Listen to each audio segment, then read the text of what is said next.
What is up, people? We are back. Today we're discussing something I've seen a lot lately.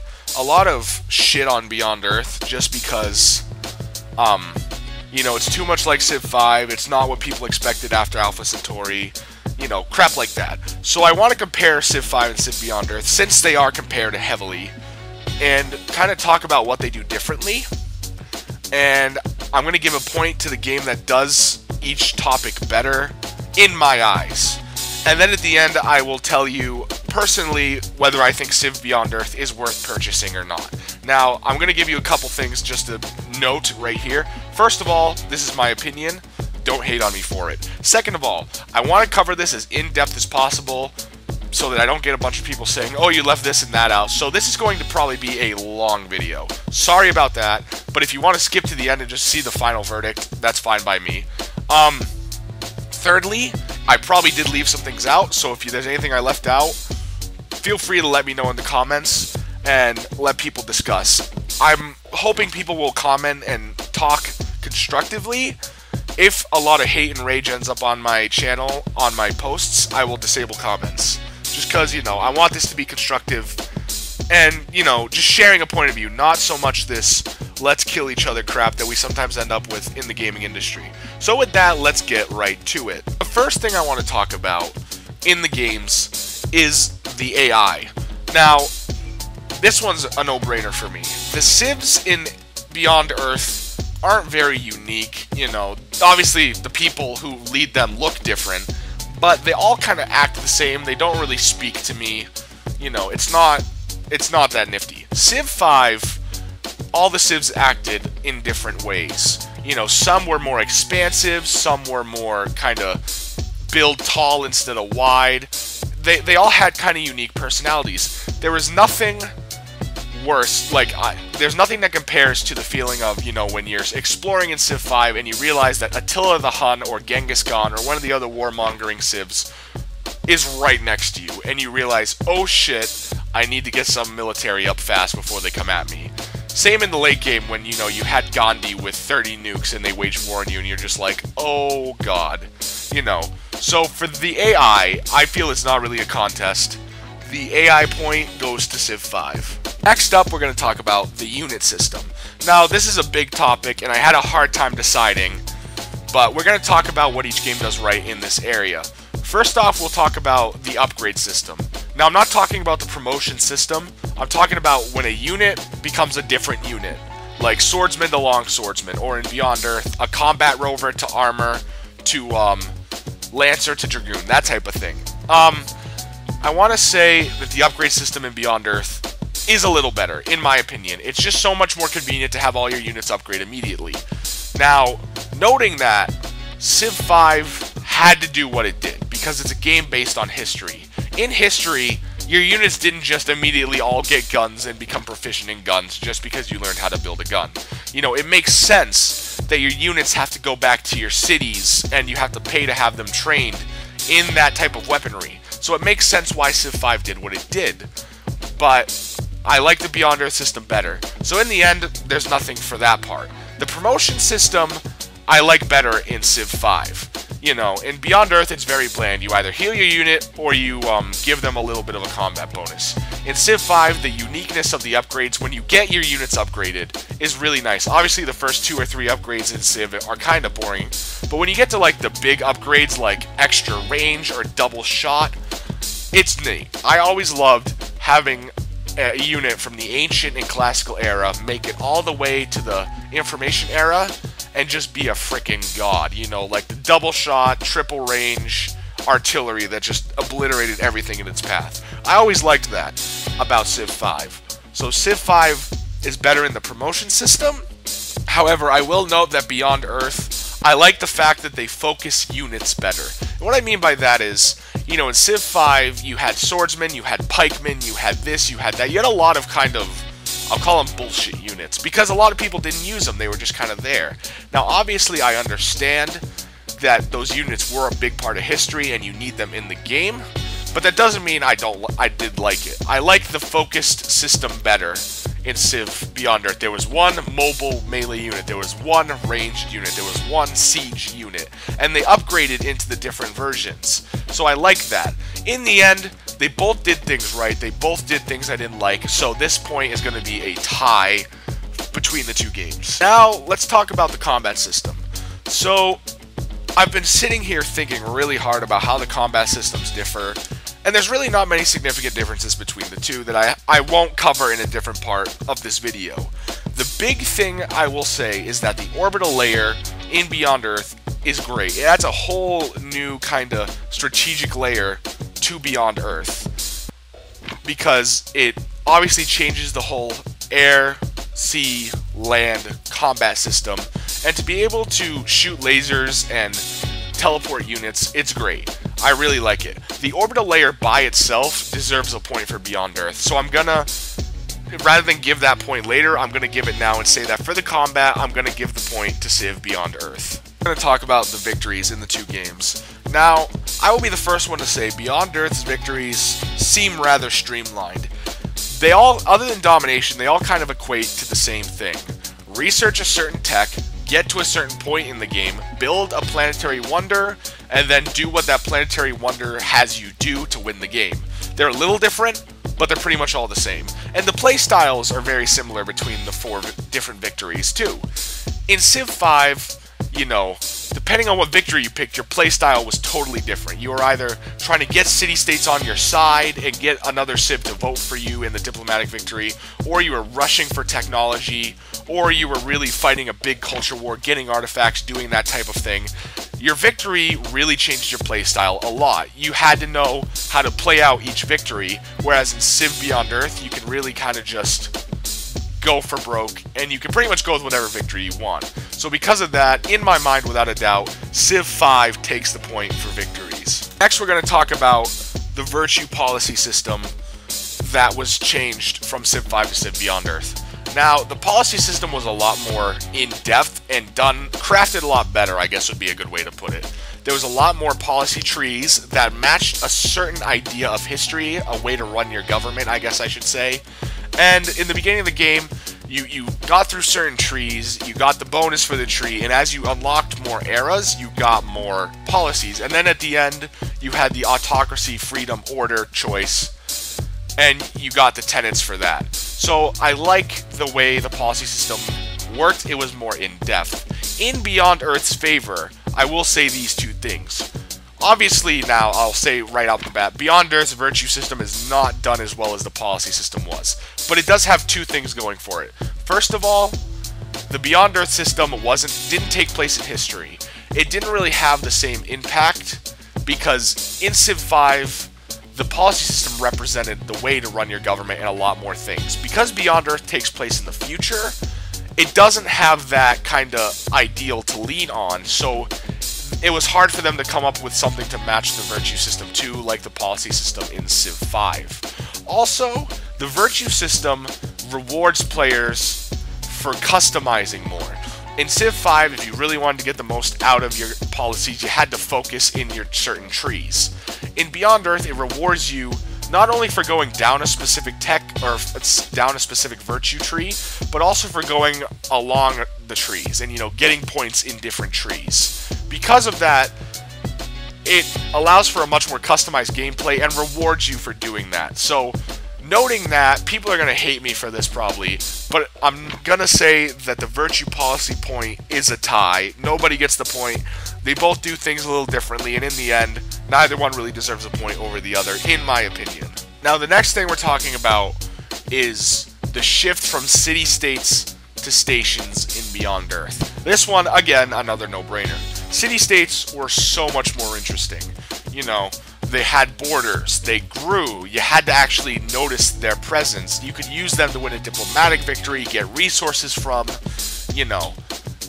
They were useful. They really kind of added more to the game for being there. Stations are pretty meaningless. You trade with them, you get a couple of neat things, but eventually it's just, they're useless. You know, they die eventually if you don't keep trading with them. It's just kind of dumb.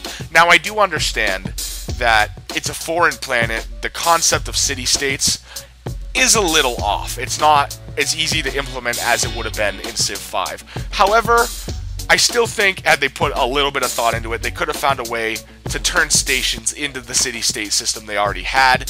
They could have found a way to make it work. So because of that, I'm going to again say without a doubt, Civ 5 wins the debate from city-states or stations. Next thing we're going to talk about is the shift from a tech tree to a tech web.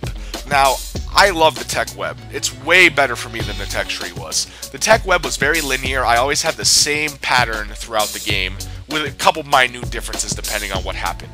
In Civ Beyond Earth, my tech almost always depends on the situation I'm going for. It doesn't really get streamlined until I know what victory I'm going for, and it's a lot more customizable than the tech tree in Civ 5 is. Now, noting that, Civ 5 has the disadvantage that it is based on history. History played out a certain way. The technology we discovered in history was a tree. It wasn't a web. It didn't work like that. We discovered certain techs before other techs, and that was just how it works. Could they have tried to implement a tech web system in Civ 5? Probably, but I don't think it would have worked. The tech tree really fits Civ 5 so much better, and they had to do it just because it was based on history. It wasn't a futuristic game like Beyond Earth is. Because of that, the tech tree versus tech web debate is going to be a tie. Some people may not like me for that, but as I said, it's my opinion, so that's what I personally think about that. They deserve a tie. Next thing we're going to talk about is the shift from barbarians to aliens. Now, again, this is a big kind of no-brainer. Aliens are way better than barbarians were. Barbarians were very linear. They attacked your city, they attacked your units, they were a pain in the ass, undoubtedly. Aliens AI are so much more unique, though. Kind of like the Civ AI in Civ 5 is much better than in Civ Beyond Earth. The alien AI is much better than the barbarian AI was. You know, you never know in Civ Beyond Earth when they're gonna attack you or when they're gonna leave you alone. And then there's that moment where you kind of take that tile and you realize you ended up 2 tiles from an alien nest, and you're like, oh shit, they're gonna obliterate me.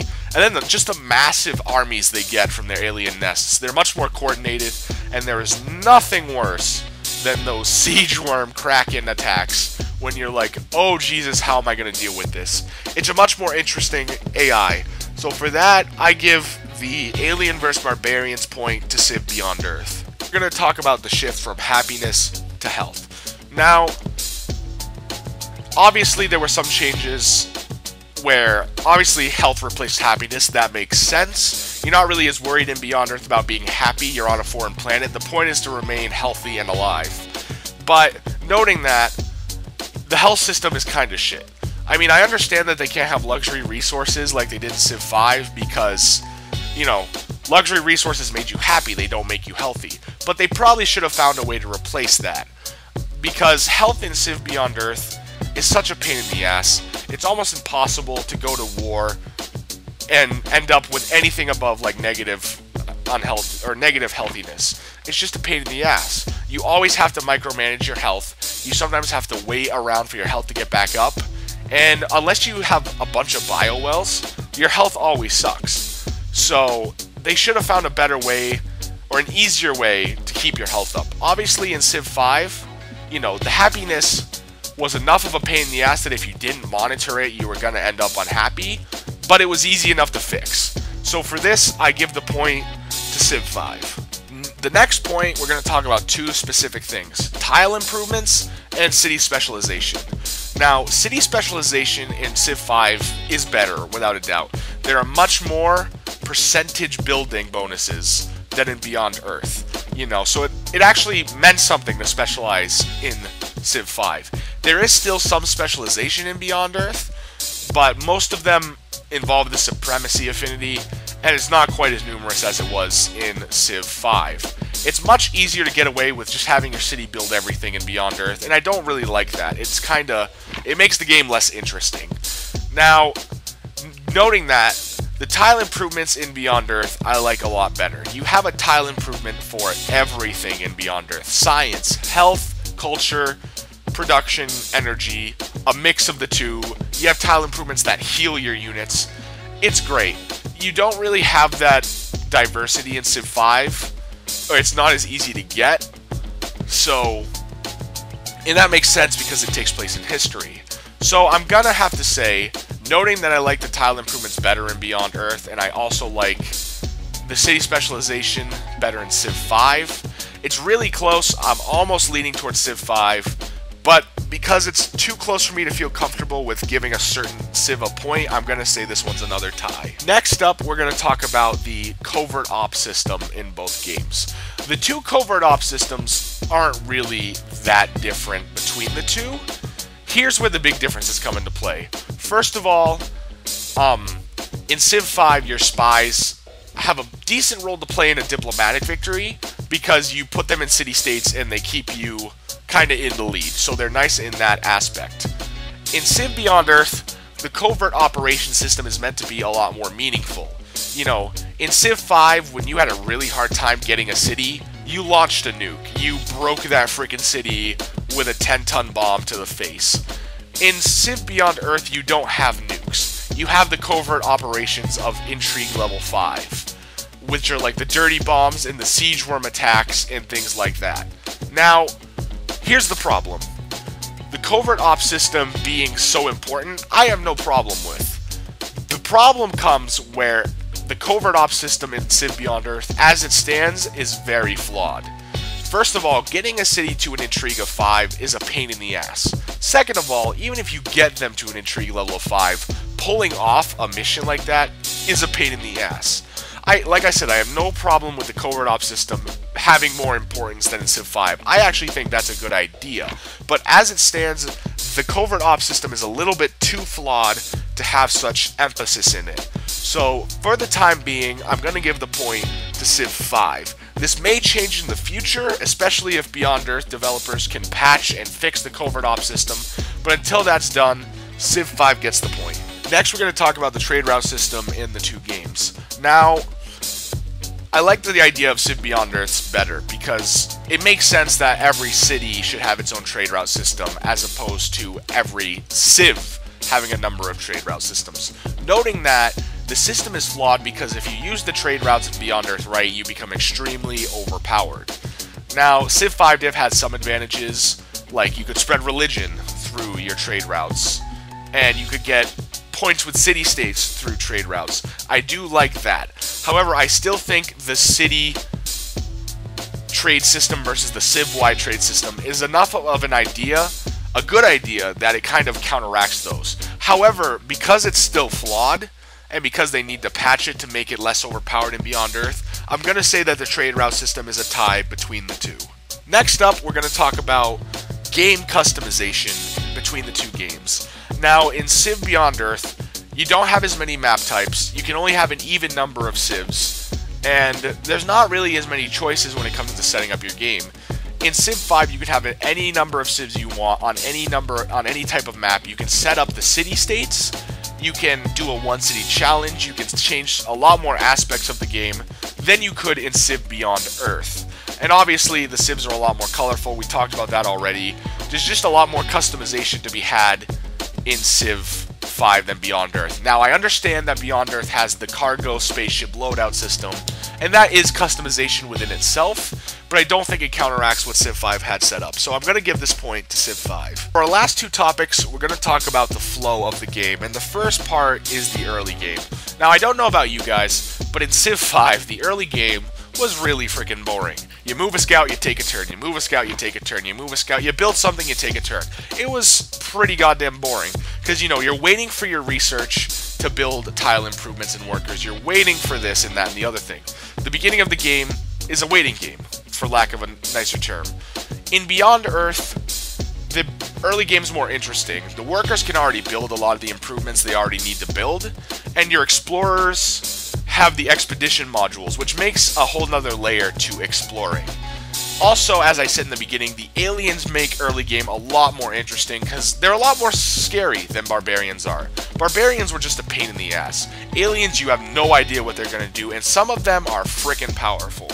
And obviously, it makes sense that the exploring in Beyond Earth would be a bit more prevalent to the game than in Civ 5. In Civ 5, it's about playing through history. In Civ Beyond Earth, it's about exploring a new planet. So it only makes sense that the exploring part of the game is a bit more interesting. So noting all that stuff, I'm going to say that the early game goes to Beyond Earth. Next, I'm going to talk about the mid to late game. Now, where the early game in Beyond Earth is really kind of a lot more active than in Civ 5, the mid to late game is freaking boring, in my opinion.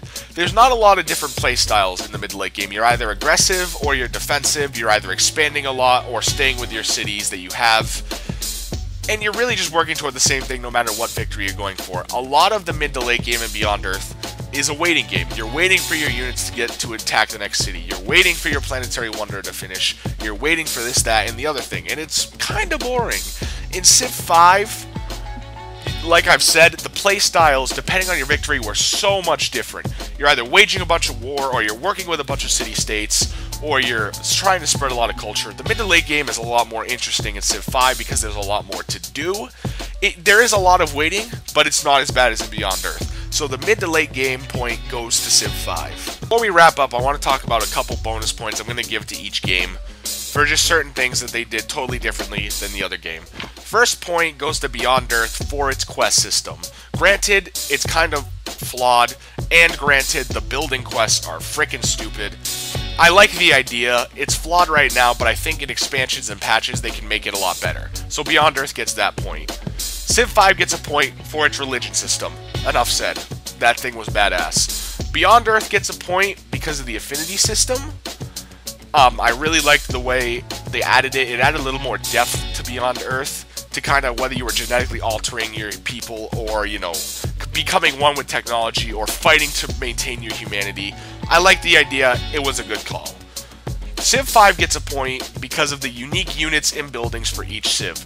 Now, I have no idea why they took this out of Beyond Earth. I mean, the cargo spaceship loadout crap, it is extra customization, but in the end, first of all, the unique Civ bonus effects, like Japan's Bushido effect, or anything like that, were just, you know, those were way better than the bonuses the Civs got in Beyond Earth. So if anything, the cargo spaceship loadout customization just puts the Civ customization on par with the Civ bonuses of Civ 5. The unique units and buildings, though, why did they get rid of those? I understand it's the future, but you still could have found a way to implement them, and that was something they shouldn't have gotten rid of. Getting a Chukanu as China was freaking great.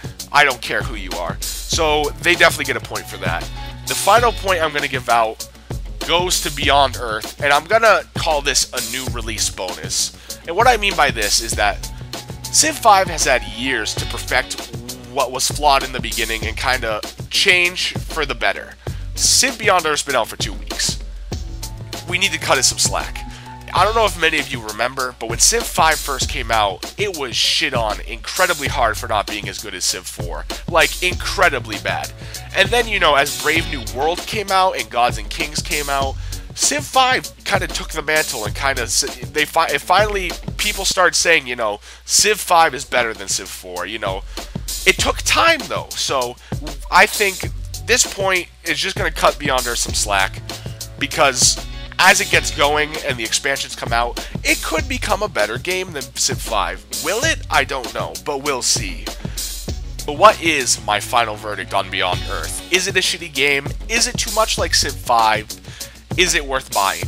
Now let me say, as an answer to the first question, it is not a shitty game. The problem a lot of people are having is that they were really, really hoping for an Alpha Centauri 2, and that's not what they got. And in the end, I don't think Firaxis intended for this to be an Alpha Centauri 2. Now, I will be the first one to say that with Alpha Centauri as their background, they could have done a lot more with this game. The best games are created when there's a lot of hype and the game meets that hype level. When you get games like Skyrim, where there's so much anticipation, and for the most part that anticipation is met, you're doing good. Noting that, though, it's not a shitty game. Like I said, with patching and expansions, this game could become better than Civ 5. I have little doubt about that. Of course, as it stands right now, no, it's not better than Civ 5. If someone were to come up to me and say, should I get Civ 5 or should I get Beyond Earth, I would recommend Civ 5 first. It's a better game for the price with the expansions, and you learn a lot more, and it's a lot better of a game. Now, if you played Civ 5 a lot, though, I highly recommend buying Beyond Earth. It's a good game, it's a nice change of pace, and I do think in the future it will do really well. Was Civ Beyond Earth too much like Civ 5? I'll be the first one to say it was a lot like Civ 5, but I think Firaxis really took the why fix what's not broken approach. We all know Civ 5 is a really, really good game, so why would they change what's not broken? And it makes sense. Now, obviously, when you get a new game, you want something new, not something that could be considered a total conversion of a previous game. However, like I said, with patches and expansions, they can make the game a lot better. And using the Civ 5 system as a starting platform for the game was not a bad decision, because they can now expand upon it further with patching and expansions. So, my final verdict is that as it stands, Civ 5 is obviously still a better game. I would recommend buying that first, and then after playing that a lot, you should get Beyond Earth. However, keep an eye on Beyond Earth, because when patching starts and expansions start coming out, I have little doubt that this game could outdo Civ 5 pretty well. So that's going to be it for this video. Please like and subscribe for more content. Leave comments if you have any questions on things I didn't cover. If you have any topics that I didn't cover and you want to kind of start a conversation on them, leave them in the comments section so people can talk. If the comments get too much hatred and it gets too rage-filled, I will disable them, because I'm not really going to have that on this video. But, you know, leave your opinions, leave things like that, and in the end, I will see you in the next video.